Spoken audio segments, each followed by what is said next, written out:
Good morning बच्चों।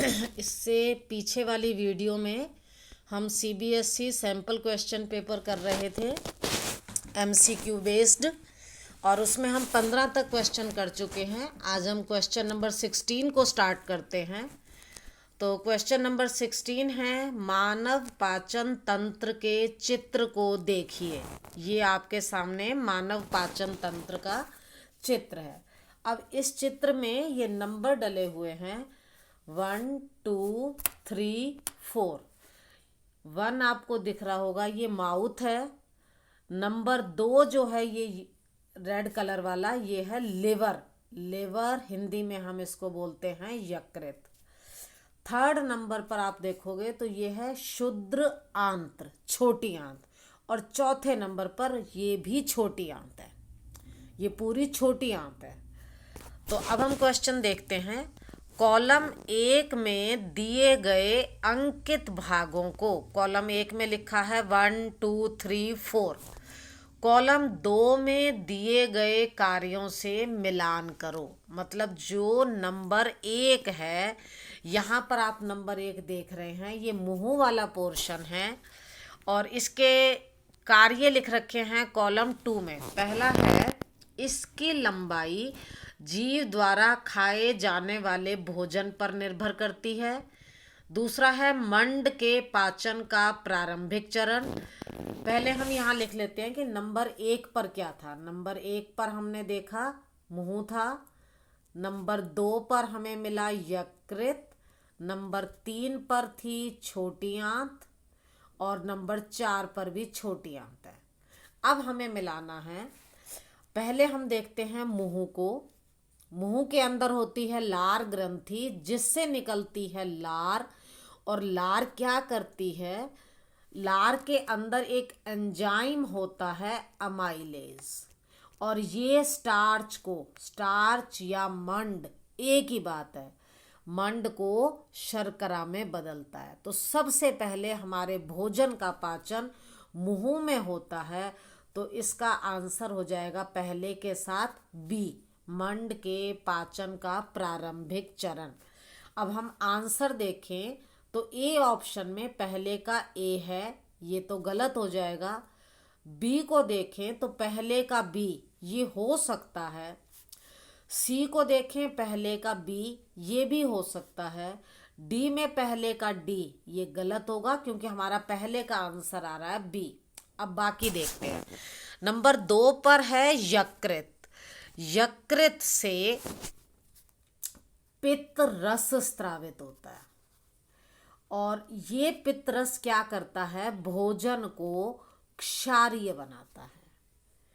पित्त रस भोजन को क्षारीय बनाता है।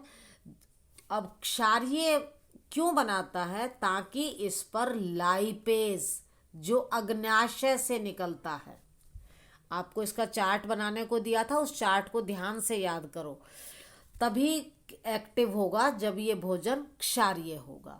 तो यकृत का काम हो गया, ये लाइपेज के कार्य करने की क्षमता को बढ़ा देता है। तो दूसरे का आंसर आएगा सी। दूसरे का आंसर आएगा सी। अब हम अपने ऑप्शन को देखते हैं।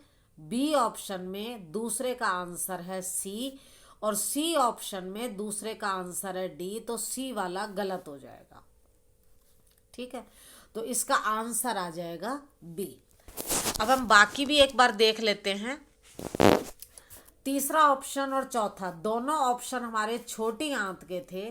तो अगर आप छोटी आंत को देखो तो यहाँ पर कार्बोहाइड्रेट, प्रोटीन और वसा का पाचन पूर्ण होता है। यहाँ पर पाचन क्रिया पूरी हो जाती है, लास्ट पाचन होता है यहाँ पर, पूरा पाचन।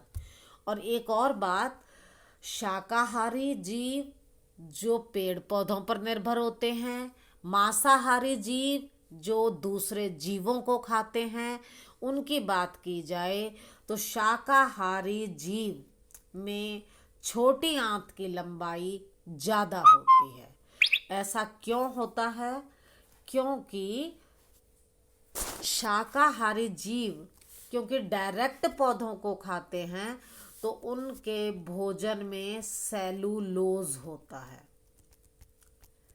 और सेलुलोज को पाचन में अधिक समय लगता है, इसलिए उनकी छोटी आंत लंबी होती है।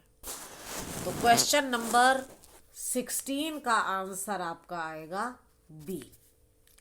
अब हम नेक्स्ट क्वेश्चन पर आते हैं। क्वेश्चन नंबर 17, निम्न में से कौन से दर्पण का प्रयोग दांत चिकित्सक मरीजों के दांतों की जांच के लिए करते हैं? हाँ, तो देखो बेटा, हमारे पास 3 दर्पण हैं। एक होता है समतल, एक होता है अवतल और एक होता है उत्तल। समतल दर्पण में जो हमारा प्रतिबिंब बनता है, सम का मतलब समान आकार का बनता है। ठीक है, समतल दर्पण में हमारा प्रतिबिंब सबसे याद रखोगे समान आकार का बनता है। ये है उत्तल दर्पण और ये है अवतल दर्पण। बेटा, पहचान करने के लिए आप ये देख सकते हो कि उत्तल लिखने में छोटा है, अवतल बड़ा है। तो जो छोटे वाला है ना, उसमें हमेशा आपका प्रतिबिंब छोटा ही बनेगा, वो कभी भी बड़ा नहीं बनता, ना सेम साइज का बनता। इसमें प्रतिबिंब हमेशा छोटा बनता है। और एक और बात है, इसका प्रतिबिंब हमेशा सीधा भी होता है और आभासी होता है, ये आपको याद रखना है। उत्तल दर्पण में प्रतिबिंब हमेशा छोटा होगा, सीधा होगा, आभासी होगा। इसीलिए इसका प्रयोग ड्राइवर के आगे वाली सीट पर दूर वाली गाड़ियों को देखने के लिए किया जाता है, गाड़ियों में प्रयोग होता है। अब हमारा आता है अवतल दर्पण। अवतल दर्पण के अंदर क्या है, प्रतिबिंब छोटा भी बन सकता है, बड़ा भी बन सकता है और समान आकार का भी बन सकता है। इसमें तीनों प्रकार के प्रतिबिंब बनते हैं, छोटा भी, बड़ा भी और समान आकार का भी। तो अब दांत चिकित्सक दांत को देखना चाहता है, तो दांत को उसको बड़ी इमेज देखनी होगी। तो बड़ा प्रतिबिंब देखने के लिए अब आप सोचो किस दर्पण का प्रयोग होगा। बड़ा प्रतिबिंब सिर्फ अवतल दर्पण में बनता है, तो इस प्रश्न का उत्तर आएगा सी, अवतल दर्पण, क्योंकि वो दांत की बड़ी इमेज देख पाएगा। Next question, question number 18।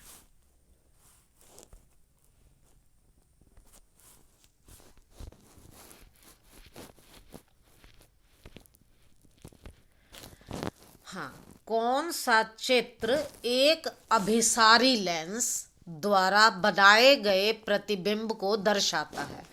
पहले अभिसारी लेंस क्या होता है? देखो, अभिसारी लेंस, दर्पण और लेंस में अंतर आपको मालूम है। दर्पण में एक तरफ पॉलिश होती है, लेंस जो है वो दोनों तरफ से मतलब कांच का होता है, इसमें पॉलिश नहीं होती। तो यहाँ पर ये एक लेंस है, ये क्या करता है, सारी किरणों को एक ही पॉइंट पर मिला देता है, सारी किरणों को एक ही पॉइंट पर मिला देता है। ये होता है उत्तल लेंस। तो अभिसारी लेंस और उत्तल लेंस एक ही बात है, क्योंकि ये सारी किरणों को एक ही बिंदु पर मिला देता है। अब हम आगे देखते हैं। उत्तल लेंस से जब हम प्रतिबिंब बनाते हैं तो हमें 3 नियम याद रखने हैं।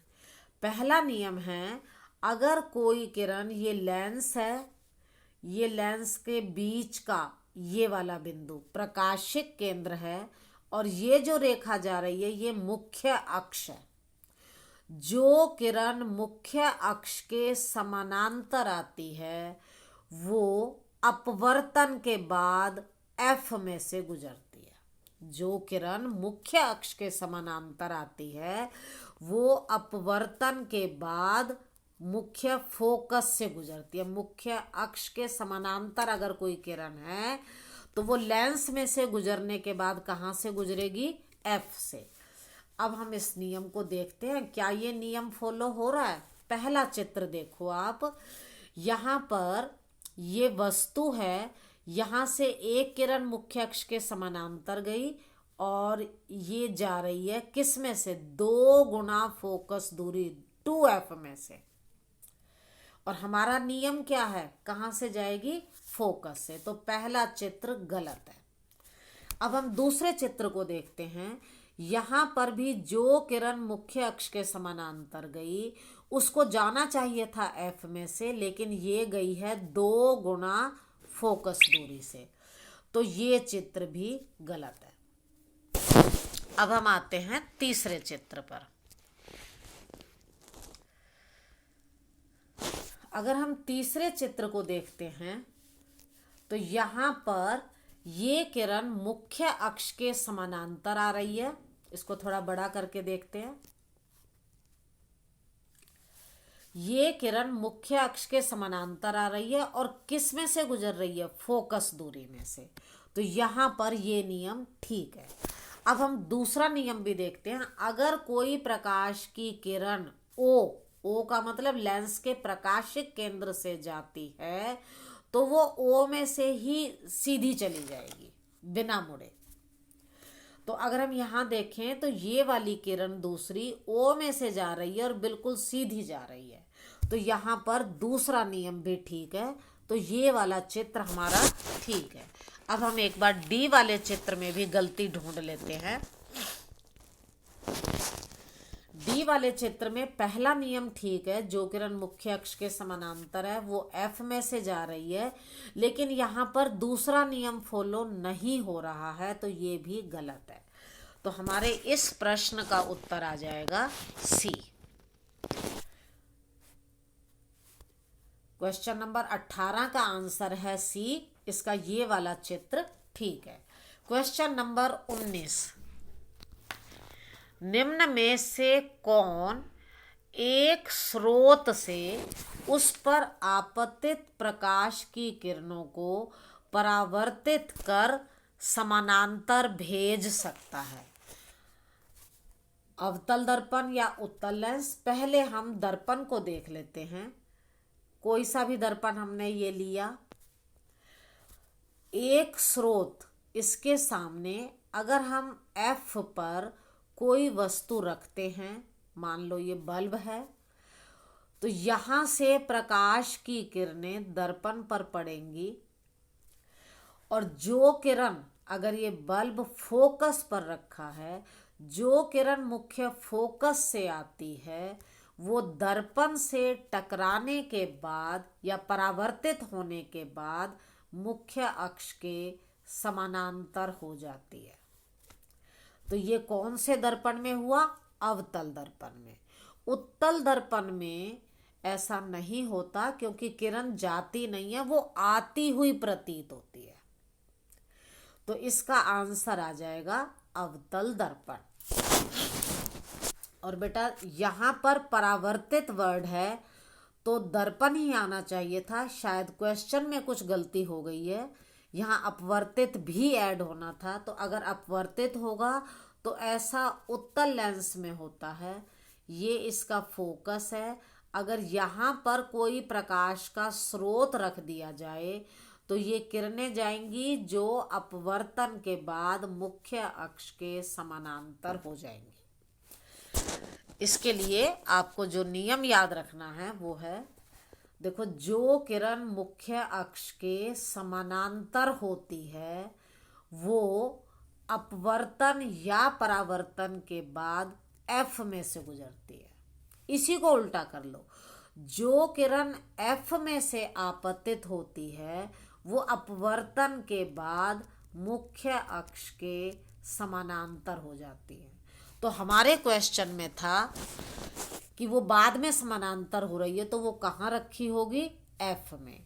और ऐसा या तो अवतल दर्पण में होगा या होगा उत्तल लेंस में। लेंस है तो उत्तल, दर्पण है तो अवतल। आगे नेक्स्ट क्वेश्चन,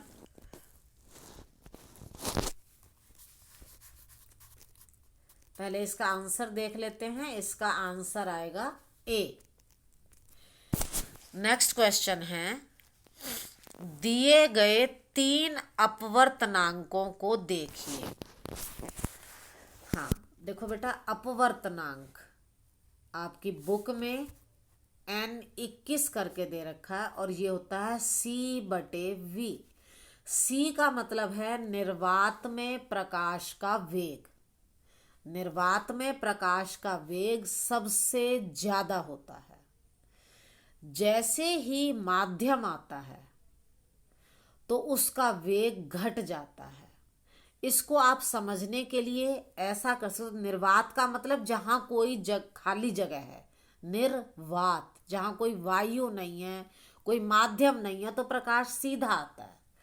लेकिन अगर यहाँ पर कोई माध्यम होगा तो बेटा प्रकाश को आने में उसकी स्पीड थोड़ी सी घट जाएगी। जैसे आपकी क्लास में अगर क्लासरूम खाली होता है तो हमारी स्पीड ज़्यादा होगी। अगर बहुत सारे बच्चे बैठे होंगे, पूरा कमरा भरा हुआ होगा, तो क्या हम आराम से जा पाएंगे? नहीं। तो जब ये माध्यम खाली है, यहाँ निर्वात है, तो प्रकाश की स्पीड ज़्यादा होगी क्योंकि वो आराम से आ रहा है। अगर यहीं पर कोई माध्यम है तो इसको आने में थोड़ा टाइम लगेगा, तो यहाँ इसकी स्पीड कम हो जाएगी। अब एक और बात आपको याद रखनी है, अपवर्तनांक जिसका जितना कम होगा, सबसे कम अपवर्तनांक अभी हम देखते हैं, कांच का है 1.52, वायु का है 1.003 और जल का है 1.333। तो यहाँ पर 1 1 1 तीनों में सेम है। आगे देखो 0.5 है, ये 0 है और यहाँ 3 है, तो 0.5 वाला अपवर्तनांक सबसे ज्यादा है पहले नंबर पर। फिर क्या है 1.0 और 1.3, तो 3 वाला ज्यादा है और सबसे कम है 1.0। तो हम इनको एक सीरियल में लिख लेते हैं। पहले हम सबसे कम वाला लिखते हैं 1.0003, फिर दूसरे नंबर पर है 1.3 और तीसरे पर है 1.52। तो यहाँ पर प्रकाश की स्पीड, क्योंकि ये माध्यम सबसे विरल है, जिसका अपवर्तनांक जितना ज्यादा होगा वो उतना ही सघन होगा। जिसका अपवर्तनांक सबसे कम है वो माध्यम सबसे विरल है और 1.52 वाला सबसे सघन है। सघन माध्यम में प्रकाश का वेग कम होगा, विरल माध्यम में प्रकाश का वेग ज्यादा होगा। अब हमारा क्वेश्चन क्या था, तीनों माध्यमों में प्रकाश की गति को अवरोही क्रम में, अवरोही का मतलब पहले सबसे ज्यादा, फिर उससे कम, फिर उससे कम, तो प्रकाश का वेग सबसे ज्यादा कहाँ होगा? वायु में। इसमें प्रकाश का वेग सबसे ज्यादा होगा और ये किसका है? वायु का। तो सबसे पहले देखो, ये जल में है, ये कांच में है, ये वायु में। सी वाला ऑप्शन, वायु में प्रकाश की गति। दूसरे नंबर पर आएगा 1.3 वाला और ये है जल, तो दूसरे में आएगा जल और लास्ट में आएगा कांच। तो इस प्रश्न का उत्तर हो जाएगा सी। अगला प्रश्न,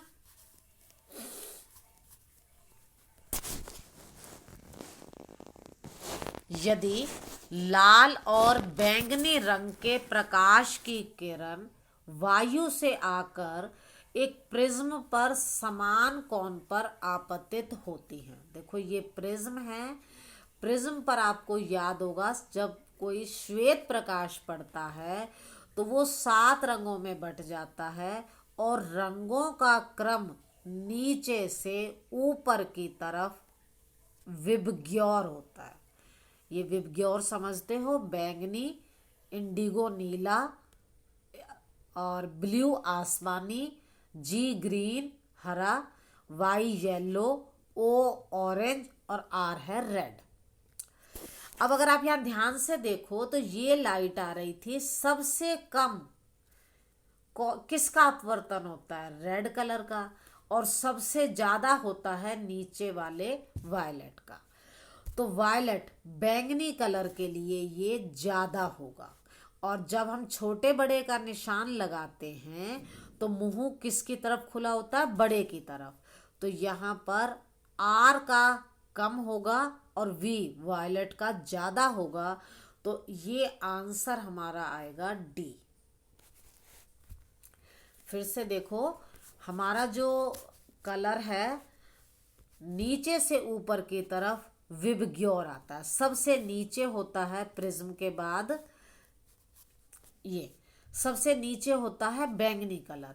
तो अगर आप इस किरण को देखो तो ये तो थोड़ी सी मुड़ी और ये बहुत ज़्यादा मुड़ी, तो सबसे ज़्यादा अपवर्तन हुआ वॉयलेट कलर का। तो वॉयलेट का ज़्यादा है और रेड का कम। आप आंसर देखोगे तो पहले में दोनों बराबर है, तो ये गलत। दूसरे वाले में आर ज़्यादा है, ये भी गलत। तीसरे वाले में आर इक्वल टू 1/v, ये भी नहीं है। तो यहाँ चौथा ऑप्शन सही है, आंसर आएगा डी।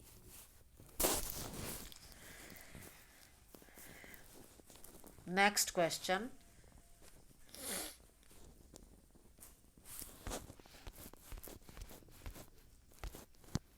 Question number 22। यहाँ पर एक अवतल दर्पण दे रखा है। अवतल दर्पण आपको मालूम है ये, और इस पर इस साइड पॉलिश होती है। यहाँ पर F लिखा है और अगर आप इसको ग्राफ में देखें तो आप F को देख पाएंगे कितने खाने हैं, 1 2 3। तो ये हो गया, फोकस दूरी हो गई इसकी 3। यहाँ पर है C, तो C जो है वो F से डबल होता है, तो ये हो जाएगी 6 तक। ये F है और ये C है। वस्तु रखी है C पर।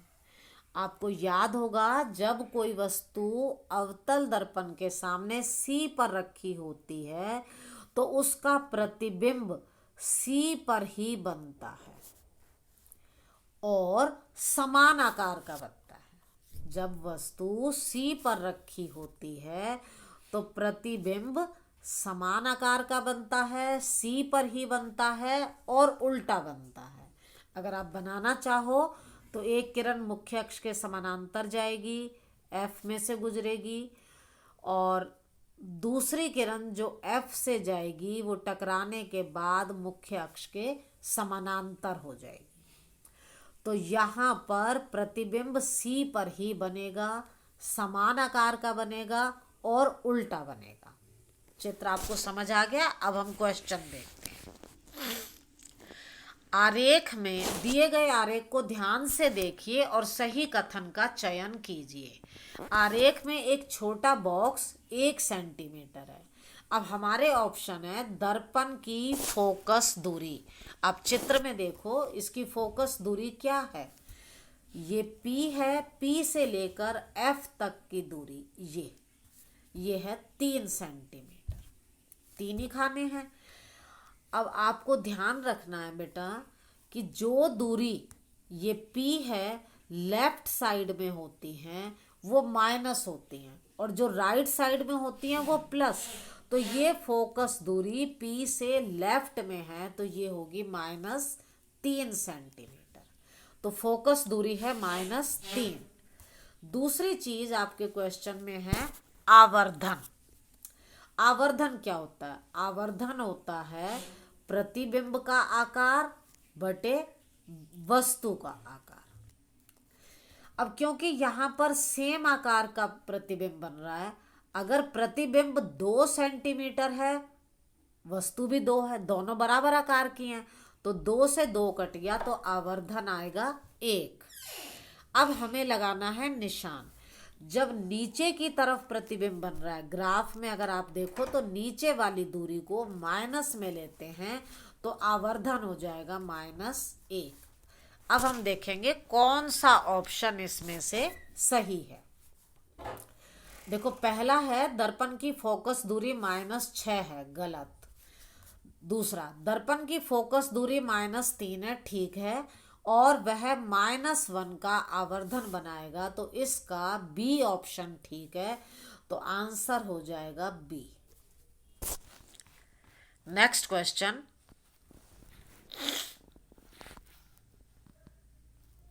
तेईस। यहां पर गोलार्ध कांच की स्लैब है, लेकिन इसकी शेप इस तरह से है, आधे गोले जैसी। कांच का एक टुकड़ा है, स्लैब है, लेकिन उसकी शेप है अर्ध गोलार्ध की।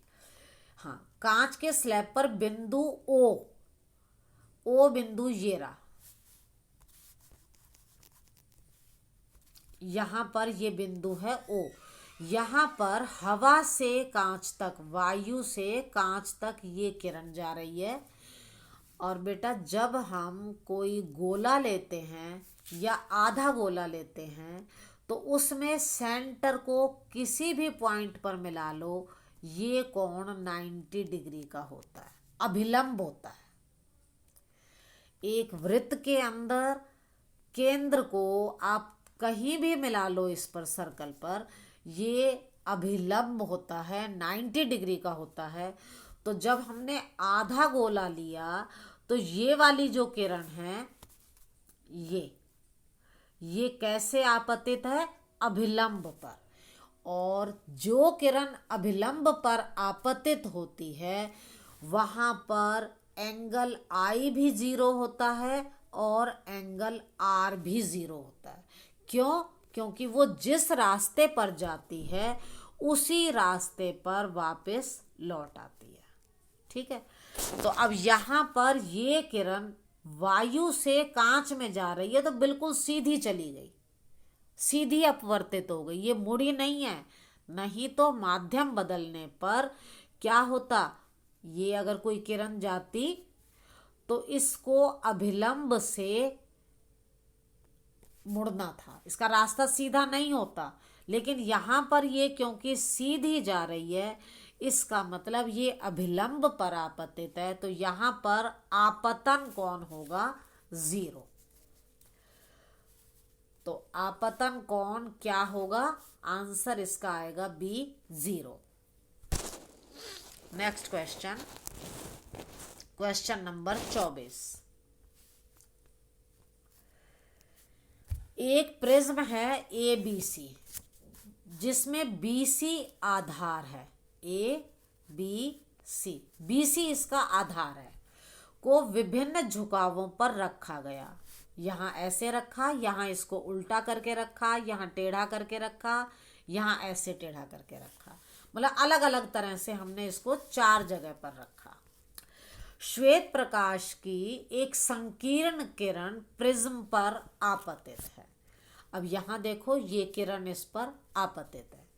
निम्नलिखित में से कौन से आरेख में विक्षेपण के बाद, विक्षेपण का मतलब जब प्रकाश 7 रंगों में बंटता है, स्पेक्ट्रम का ऊपर से तीसरा रंग आकाश के रंग से मेल खाएगा। आकाश का रंग होता है नीला, ब्लू। और आपको पता है जब हम इस वाले चित्र को देखेंगे तो 7 रंगों में से नीचे तो आएगा, इसी तरह से आता है विबग्योर, नीचे है वायलेट, बैंगनी, फिर आसमानी और फिर ब्लू। हमें लेना है ऊपर से तीसरा। अगर हम ऊपर से तीसरा लेंगे तो मैं रंगों को अलग लिख लेती हूं। देखो, नीचे से है विबग्योर, पहले चित्र की बात कर रही हूं। अगर हम ऊपर से तीसरा लें तो 1 2 3, तीसरा रंग यहां पर आएगा येलो। हमें कौन सा चित्र ढूंढना है जिसमें ये रंग आएगा ब्लू। अब हम दूसरे चित्र को देखते हैं। दूसरे चित्र में प्रिज्म को ऐसे रखा है, ये प्रकाश की किरण जा रही है, और जब भी अपवर्तन होता है तो आप आधार की तरफ से रंग लगाओगे विबग्योर। तो यहां ऊपर तो आ रहा है बैंगनी, फिर आसमानी और फिर आ रहा है ब्लू। तो ऊपर से तीसरा रंग ब्लू आ रहा है। ये कौन सी फोटो में आ रहा है? दूसरे नंबर वाले में। ये किरण आई, आधार की तरफ आपको याद रखना है बैंगनी कलर लेना है, फिर विबग्योर। तो यहां से तीसरा रंग ब्लू, तो आंसर आ जाएगा इसका बी। ये आपका सेक्शन ए पूरा हो गया है। सेक्शन बी अगली वीडियो में देंगे। थैंक यू बेटा।